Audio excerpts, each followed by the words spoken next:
오늘은 성령 강림절 후 13번째 주일 성서전과 본문 중에 하나인 누가복음 14장 25절에서 33절까지의 말씀을 통해서 하나님의 은혜를 나누도록 하겠습니다.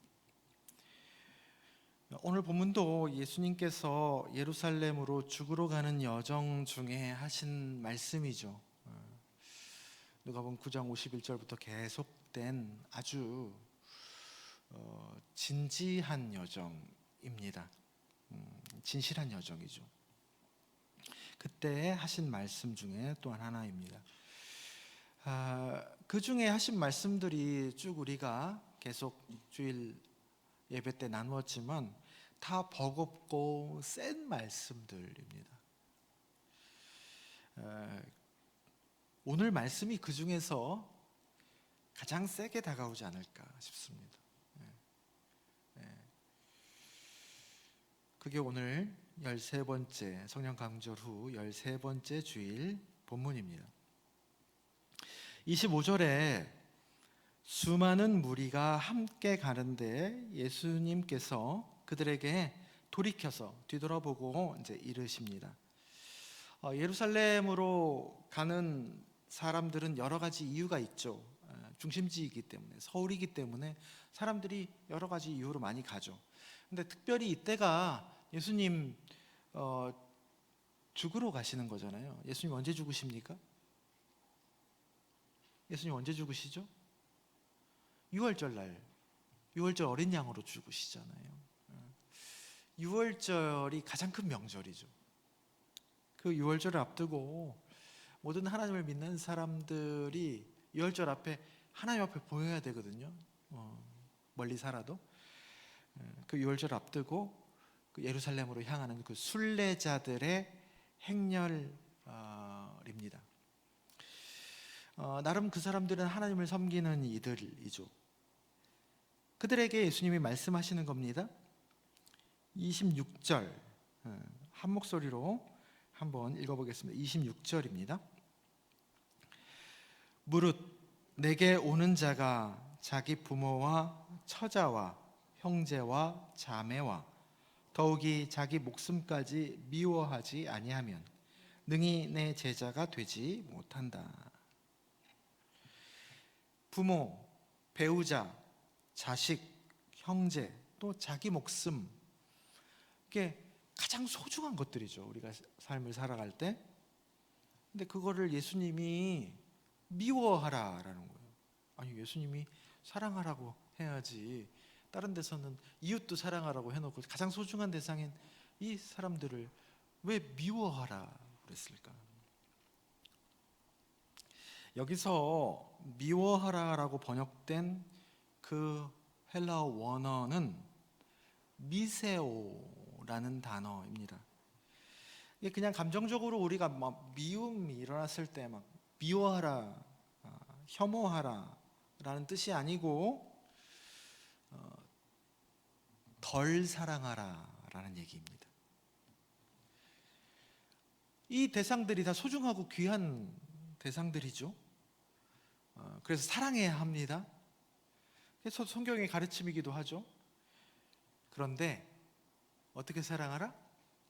덜 사랑하라라는 얘기입니다. 왜 덜 사랑해야 할까요?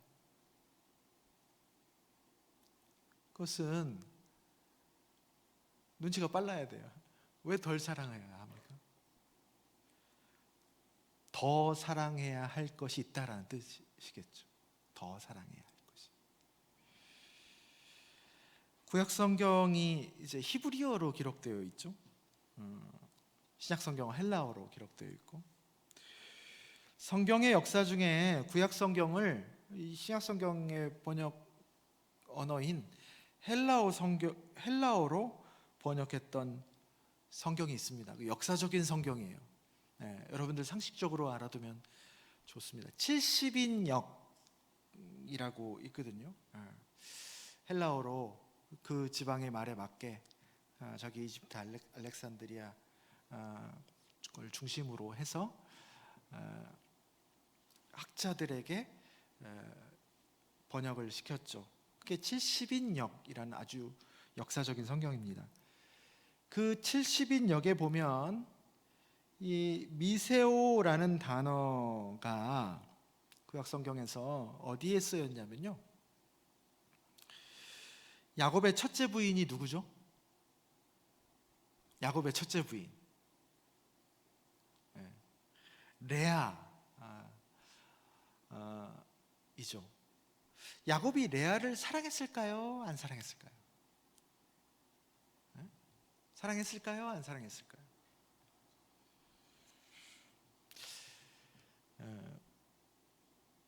여러분, 조광지처 아닙니까?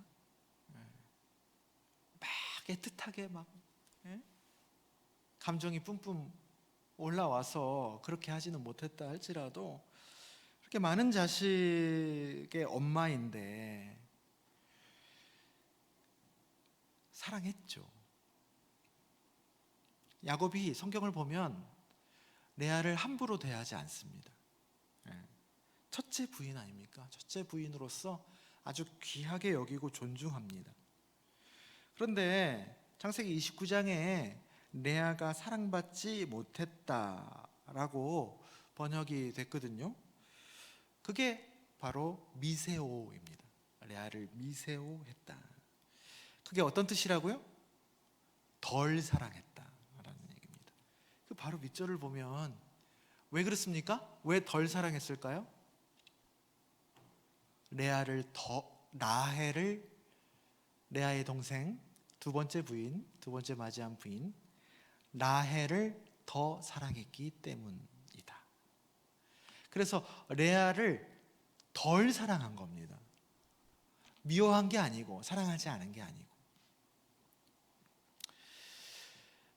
그렇다면 본문 26절은 모두 다 귀하고 소중하고 사랑하는 존재들인데 미워하라고 표현은 되어 있지만 어떤 얘기입니까?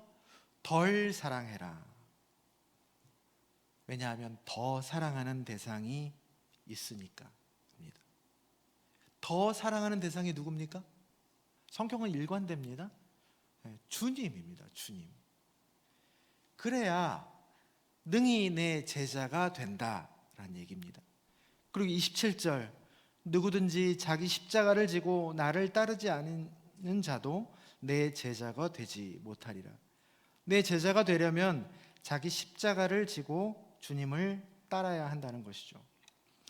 자기중심적인 옛 자아를 못 박는 자리가 자기 십자가죠. 자, 앞에 26절은 보이기에 우리가 정말로 소중하게 여기는 관계들, 대상들입니다. 그리고 더 질긴 것은요, 27절에 나와 있는 내 안에 있는 옛자예요. 자기중심적인 옛자. 그건 뗄래야 뗄 수도 없죠.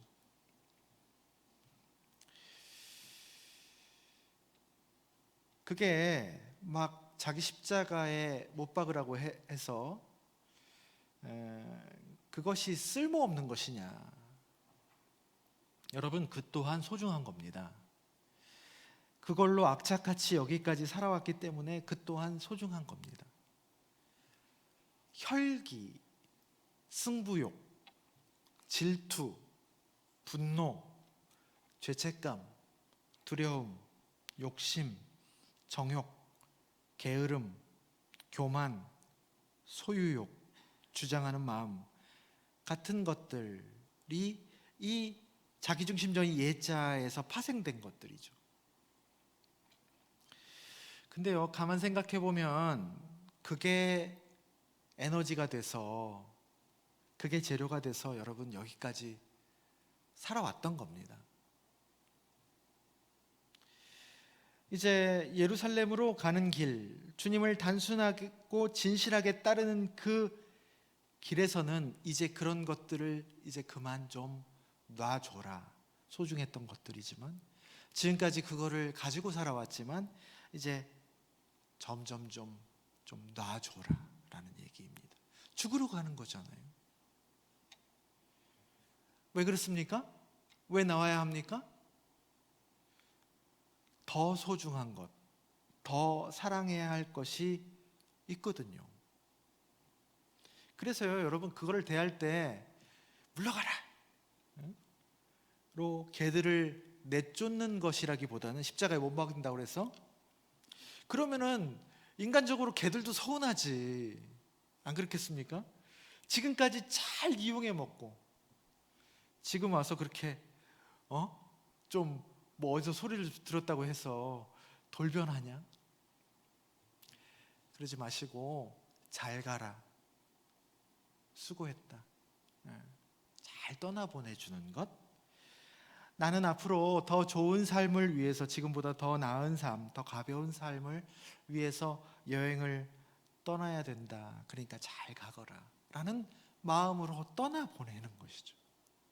덜 사랑하는 것입니다.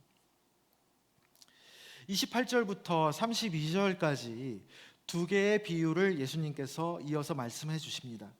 하나는 망대의 비유이고 하나는 전쟁의 비유입니다. 망대를 세우는데, 망대는 전망대죠. 그것을 다 마칠 때까지 비용을 계산하지 않겠느냐. 이게 가능할지 아닐지. 그렇게 안 하고 기초만 쌓고 중간에 이루지 못하면 시작만 하고 이루지 못했다고 다 비웃을 것이 아니냐. 그리고 두 번째, 전쟁을 하려는데 시작하기 전에 우리는 10,000명이고 저기는 적군은 20,000명인데 이게 과연 가능할까? 이게 이기는 싸움일까? 라는 것을 헤아려야 될 거 아니냐. 만약 헤아려서 확신이 안 서면 싸움에 멍청한 거죠. 그럴 때 계산이 안 나오면 사신을 보내서 화친을 시도하지 않겠냐라는 얘기입니다. 여러분, 이 본문의 맥락에서 이 두 가지 비유는 예수님이 무엇을 전달하려고 하신 겁니까? 제자의 여정을 얘기했죠. 앞뒤로 3번을 능히 내 제자가 되지 못하리라, 이래야 능히 내 제자가 된다라는 얘기를 전하고 있는 거죠. 그 사이에 이 두 가지 비유가 있는 건데, 제자의 여정, 내가 지금까지 제일 애착을 가졌던 것들을 덜 사랑하고 주님을 더 사랑하는 여정, 자기 십자가를 지고 가는 그 여정을 어느 정도는 시작할 때 알고 가라는 얘기입니다. 알고. 허황된 것을 바라고 걸어가는 길이 아니라는 것이죠.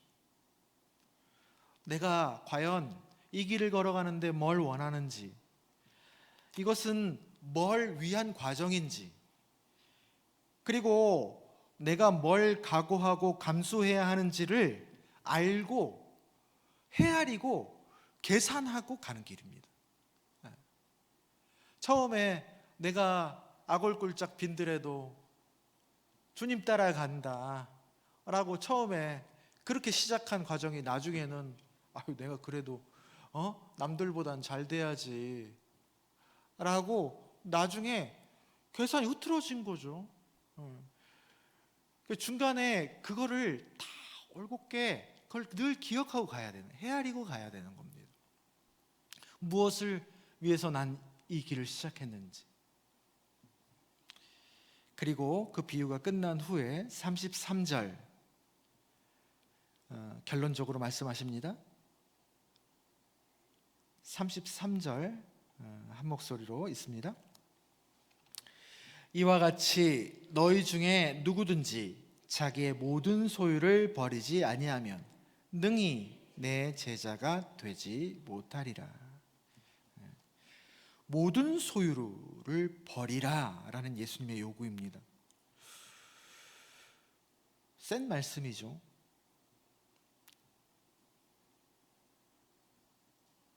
이게 어떻게 가능한 일인지. 그럴 때는 이 말씀을 물고 있어야 됩니다. 여러분, 이 말씀이 나에게 어떤 의미인지, 진짜로 다 버리라는 얘기인지. 그 말은 뭘까요? 너희들의 소유하고 있는 것들 많이 있죠. 너희들의 소유가 사실은 너희들의 소유가 아니다라는 것이죠. 소유는 사실 오로지 하나님에게 있다는 것이 성경의 가르침입니다. 특별히 레위기에서 그 사실을 이스라엘 백성들에게 선언하죠. 토지는 땅, 우리가 등기부 등본으로 다 소유가 다 정해져 있죠. 그런데 그건 니들이고 니들 생각이고, 사실 그 밑에 있는 토지 소유권, 토지는 다 내 것이다 라고 선언하십니다. 하나님이 만드셨으니까. 그리고 종들도 소유 문서를 갖고 있죠. 예? 종들도 그 문서에 매여 있지 않습니까? 그 종들이라고 니들 소유가 아니라 그들도 다 내 소중한 사람들이고 내 거다 라고 얘기를 합니다. 그게 바로 50년마다 원상으로 되돌리는 희년의 정당성이죠. 희년이 여기서부터 나온 겁니다. 50년마다 한 번씩 내 거를 왜 가져가십니까 하나님? 아니 그거 내 거야 원래. 그러니까 50년에 한 번씩 다시 원상 회복해 라고 얘기하는 겁니다. 그게 희년이죠. 요나서에서 하나님이 미워하는 줄만 알았던 니느웨 성에 있는 모든 사람과 심지어 짐승들 다 내가 지극히 아끼는 존재들이다 라는 말로 요나서가 딱 끝맺습니다. 그게 하나님의 뜻인 거죠. 그 짐승들 하나하나까지 니들이 함부로 할 수 없는 내 거다라는 선언입니다. 오늘 본문의 소유를 버리라 라는 것은 바로 그 진실에 터박은 말씀입니다. 여러분, 우리가 자식을 사랑하죠. 왜 그렇습니까? 내가 낳았고 내가 키웠으니까 누구 겁니까? 내 거죠. 내 겁니다. 그러나 내 것이 아니라는 얘기입니다. 요즘 여러 심리학적인 컨텐츠들이 유튜브나 이런 걸 통해서 많이 나오는데, 그래서 이것저것 많이 이제 접할 수 있는데, 가족과 잘 지내는 법 중에 어느 아주대 심리학과 교수님인가요? 요즘 많이 책도 쓰시고 오시는 분이지. 그분이 가족과 잘 지내는 법 중에 가족이, 자식이 나와 다른 존재임을 받아들이는 것이다 라고 말씀하시더라고요. 맞죠? 나와 다른 존재죠. 한 고유한 인격체입니다. 하나님이 만들어주신 것이죠. 나와 다만 한때를 살아가도록 허락하실 뿐입니다. 하나님이 만드신 그 고유한 인격체가 나에게 선물처럼 찾아와서 내 뱃속으로 낳고 한동안 나와 함께 한 것이죠. 어쩌면 우리는 한동안 맡아서 키우는 유모입니다. 유모. 그래서 사춘기 자녀를 어떻게 하면 잘 보낼 수 있나 이렇게 얘기하잖아요. 하숙집 주인으로 생각을 해라. 그러면 잘 지나간다, 이런 얘기들도 하지 않습니까? 그걸 우리가 성경의 용어로 뭐라고 고백합니까? 청지기입니다. 우리의 것이 아니고 나는 맡아서 관리하고 있는 청지기일 뿐입니다. 아이를 낳고 첫 기도를 할 때 청지기임을 확인하는 거예요. 그게 신앙인입니다. 그래서 과잉보호, 과한 집착에서 벗어나야 하는 것이죠. 내가 이룬 재산과 업적들, 지위와 역할, 명예와 인격, 신앙의 열매와 은총들, 은사들, 그게 여러분 내 거냐 이 말이에요. 한동안 가지고 있다 보면 내 건 줄 알아요. 나에게 맺혀진 거지. 나는 그것을 누리는 선물을 받은 것이고, 그것을 다 함께 더불어서 잘 살게 하는 관리자이자 청지기이다. 자기 목숨과 건강도 마찬가지입니다. 그것이 하나님께서 우리에게 선물로 줬을 때, 있을 때 하나님이 주신 거기 때문에 소중하게 여겨야죠. 관리를 잘해야죠. 그렇지만 그렇다고 그게 내 겁니까? 내 거가 아니란 얘기예요. 하나님이 그것을 가져와라 그러면은 내가 손 쓸 수 없는 거예요. 그래서 하나님, 내가 지금까지 관리를 잘했는데 이게 뭡니까? 라고 항변할 수 없다라는 얘기입니다. 그래서 여러분, 건강하고 병든 거를 그런 관점에서 한번 보십시오. 나는 잘나서 건강하고 저 사람은 못나서 약하고 병든 게 아닙니다. 하나님이 소유권을 행사하신 거예요. 그렇게 받아들이시기 바랍니다. 목사는 교회를 소중하게 여기죠. 그러나 가끔 그래서 하나님을 교회 뒤에 둘 때가 많기도 합니다. 교회 살리고 또 교회 잘 되게 하려고 하나님을 뒤에 두기도 합니다. 그래서 아들에게 목사직을 세습하는 교회가 명분이 그거거든요. 교회를 잘 되게 해야지.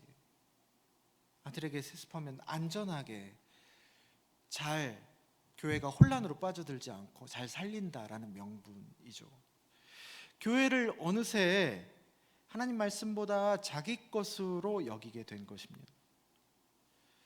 그래서 말이 좀 이상한데, 목사는 교회를 사랑해야 하지만 좀 덜 사랑해야 합니다. 그래야지 바른 목회가 됩니다.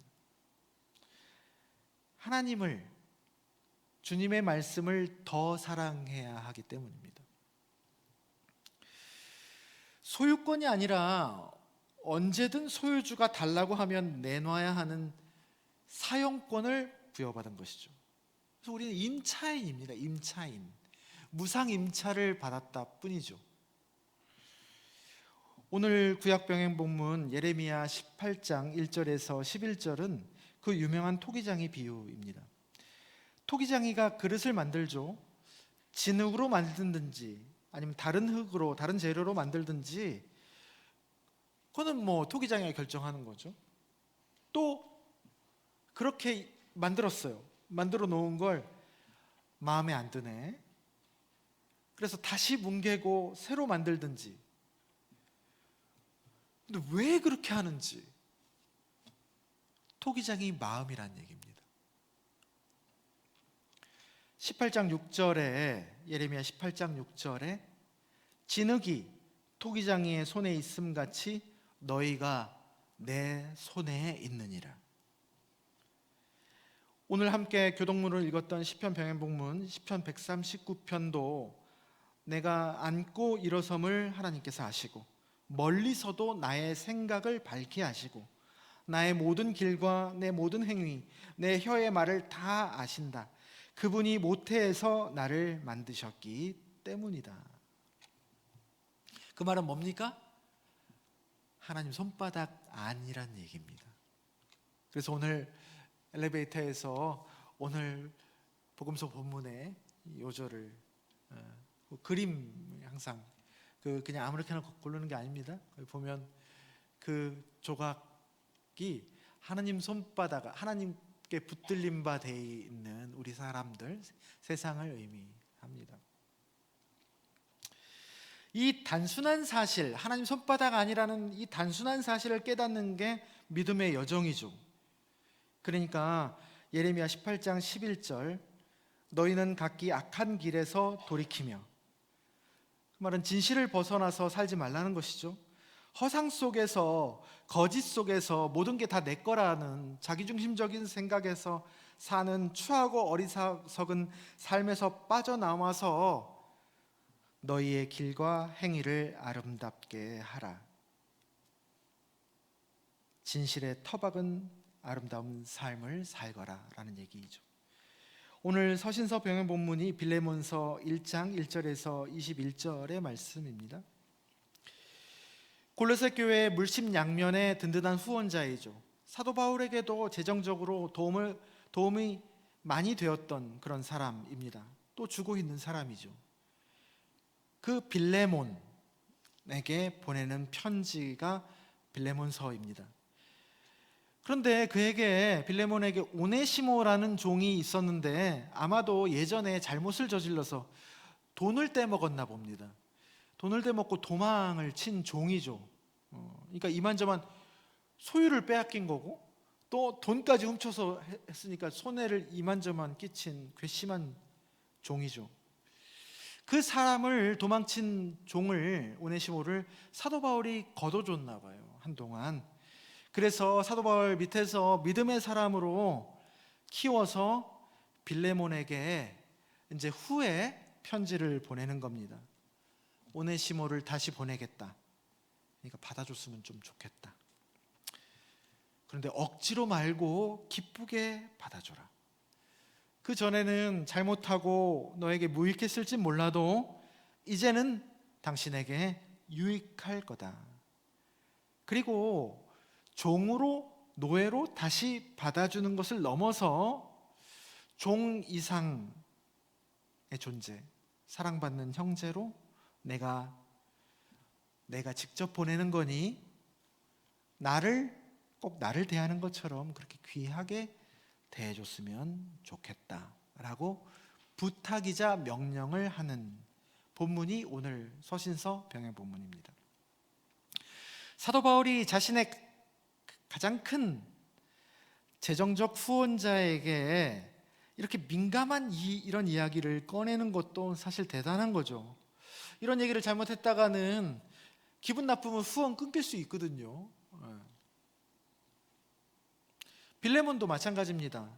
그 사도 바울의 요구에 따르려면 일단 그에 대한 괘씸한 생각을 정리해야 하고, 특별히 아마 그거보다 몇 번 더 힘들 수도 있는 저 무의식 밑바닥에 있는 주인과 노예라는 그 신분의식, 신분 정체성을 내려놔야 하는 거죠. 그 말씀을 받아들이려면 그게 자기에게 소중한 가치이겠지만 그보다 주님의 말씀을 더 소중하게 여겨야, 더 사랑해야 가능한 일이겠죠. 빌레몬서를 묵상하면서 여러분들과 한참 전에 한번 말씀을 나눈 적이 있는 이야기가 떠올랐습니다. 조덕삼 장로님, 이자익 목사님의 이야기입니다. 100년도 더 된 우리나라 초대교회 참 아름다운 이야기이죠. 전라북도 김제에 아주 부잣집인 조덕삼이라는 사람이 그 테이트 선교사의 전도를 받고 그 집을, 부잣집이니까 집이 클 거 아닙니까? 그 집을 교회로 시작했습니다.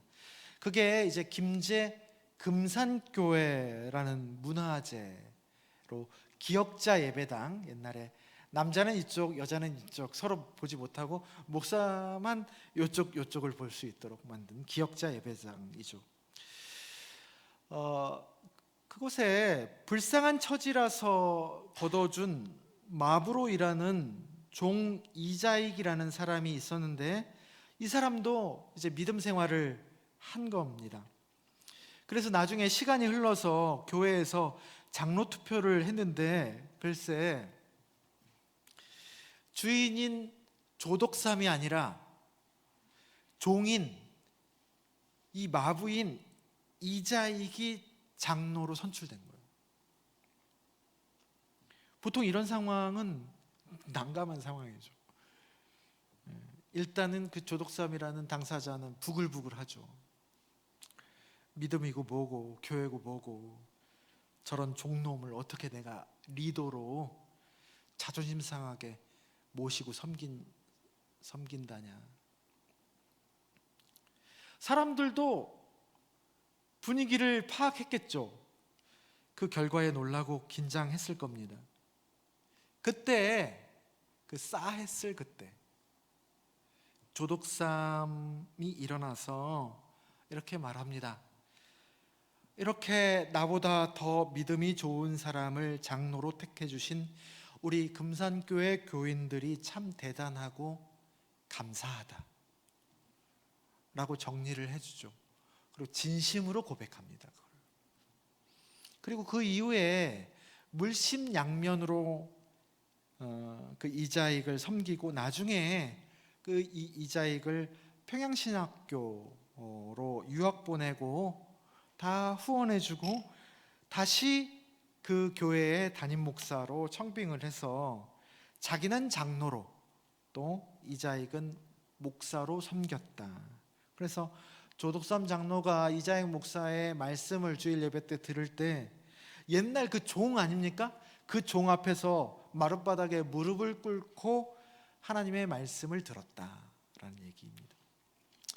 그래서 이 이자익 목사님은 우리 통합축교단 총회장을 3번씩이나 하신 아주 존경받는 지도자가 그 이후에 되었고, 우리 교단 중에서도 이 대전 지역의 노예에 가장 어른이신 분으로 알려져 있습니다. 그래서 한남대 옆에 대전신학대학교라고 있거든요. 우리 교단 신학교 중에 하나인데 거기 가면 이자익 기념관이라고 있습니다. 예전에 제가 대전제일교회 부목사로 있을 때 그 교회 장로님이 이자익 목사님 손자셨어요. 그래가지고 이자익 상이라고 있거든요. 정기적으로 이제 이자익 상을 해서 선정을 해서 주는데, 그때 대전 신학교에서 그걸 시상식을 하러 이제 대전제일교회 교역자들 이렇게 성도들 이렇게 해가지고 갔었는데, 그때 조덕삼 장로님네 자손들하고 이자익 목사님네 자손들이 와서 이제 한마디씩 하는 거예요. 근데 이자익 목사님 손자인 그 장로님이 조덕삼 장로님 자손들에게 앞에 나와서 그러는 겁니다. 우리가 사실은 종놈 집안이었었는데 우리 조덕삼 장로님 집안 덕분에 이렇게 예수 믿고 귀한 가문이 되었다.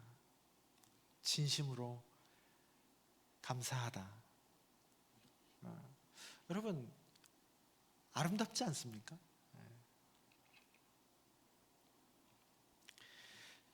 신분 중요하죠. 중요하게 여기는 사람한테는 엄청 중요한 겁니다. 신분을 덜 사랑한 거죠. 그리고 하나님을 더 사랑하니까 이렇게 아름다워진 겁니다. 하나님 우리를 힘들게 하시려는 게 아니라 진짜 아름다운 길을 걷게 하시려는 것이죠. 이게 복음을 따르는 사람, 제자의 아름다운 발걸음입니다. 그래서 늘 이렇게 소원은 우리 교인들 한번 나들이 겸 신앙 순례 겸 해서 김제 금산교회 한번 가면 참 좋겠다.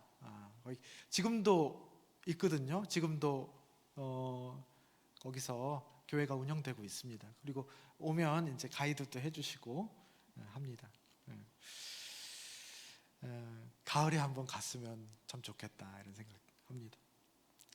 사랑하는 낮은 도산교회 성도 여러분, 우리가 소유를 의지하는 것보다 소유케 하시는 일을 의지하는 것, 보내신 그 자리보다 그것도 소중하지만 보내신 일을 더 소중하게 여기는 것. 일용할 양식이 소중하죠. 그거 없으면 못 살죠. 근데 일용할 양식을 주시는 그분을 일용할 양식 앞에서 더 기억하는 것이 그리스도인 제자의 삶입니다. 소유케 하신 이보다 소유를 더 소중하게 어느새 여기게 되면 우리는 추하게 된다.